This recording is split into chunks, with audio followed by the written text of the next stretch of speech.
Hi everyone. Today we are going to talk about 3 body language tips that will make you more confident and charismatic. First one, don't look at the floor. നിങ്ങളൊരു റൂമിലേക്ക് enter ചെയ്യുമ്പോൾ അതൊരു meeting room ആണെങ്കിലും ഏത് റൂമാണെങ്കിലും ഫ്ലോറിലേക്ക് നോക്കി enter ചെയ്യാതിരിക്കുക. ആ റൂമിനകത്തുള്ള ആളുകളെ ജസ്റ്റ് ഒന്ന് ഐ കോണ്ടാക്ട് വെച്ച് ഒന്ന് സ്കാൻ ചെയ്യുക. വളരെ കോൺഫിഡൻ്റ് ആയിട്ട് എൻ്റർ ചെയ്യുക. നമ്മൾ എൻ്റർ ചെയ്യുന്ന സമയത്ത് ഒരു ഐ കോണ്ടാക്ട് കൊടുക്കാതെ താഴെ ഫ്ലോറിലേക്ക് നോക്കി എൻ്റർ ചെയ്യുമ്പോൾ തന്നെ നമുക്ക് കുറച്ചൊരു ലാക്ക് ഓഫ് കോൺഫിഡൻസ് ആണ് എന്നുള്ളൊരു ഫീലിംഗ് ആണ് നമ്മൾ അവിടെ കൊടുക്കുന്നത്. ബോഡി പോസ്റ്ററൊക്കെ സ്ട്രെയിറ്റ് ചെയ്ത് ഹെഡ്സ് അപ്പ് ചെയ്തിട്ട് വേണം നമ്മൾ റൂമിലേക്ക് പ്രോപ്പറായിട്ട് എൻ്റർ ചെയ്യാനായിട്ട്. വളഞ്ഞൊന്നും നമ്മൾ എൻ്റർ ചെയ്യാൻ പാടില്ല. രണ്ടാമത്തെ പോയിന്റ്, നിങ്ങൾ മറ്റുള്ളവരോട് സംസാരിക്കുന്ന സമയത്ത് വളരെ കൃത്യമായിട്ട് ക്ലിയർ ആയിട്ട് സംസാരിക്കുക. It should be heard.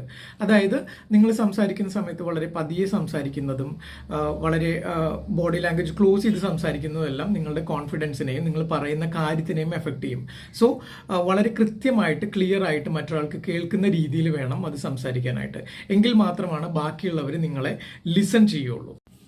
Third point, ക്വസ്റ്റ്യൻസിന് എങ്ങനെ റിപ്ലൈ കൊടുക്കണം എന്നുള്ളതാണ്. നിങ്ങളൊരു മീറ്റിങ്ങിലോ നെറ്റ്വർക്കിങ്ങിലോ ആണെന്നുണ്ടെങ്കിൽ അവർ ചോദിക്കുന്ന ക്വസ്റ്റ്യൻസിന് ധൃതി വെച്ച് ആൻസർ കൊടുക്കേണ്ട യാതൊരു ആവശ്യമില്ല.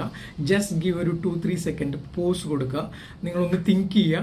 അതുപോലെ നിങ്ങളുടെ വേർഡ്സും കാര്യങ്ങളൊക്കെ ഒന്ന് ഫ്രെയിം ചെയ്യുക. Then give answer. ധൃതി വെച്ച് ആൻസർ കൊടുക്കേണ്ട യാതൊരു ആവശ്യമില്ല. കമ്മ്യൂണിക്കേഷൻ കറക്റ്റായിട്ട് എഫക്റ്റീവായിട്ട് ചെയ്യുക എന്നുള്ളത് മാത്രമാണ് നമ്മളുടെ പോയിന്റ്.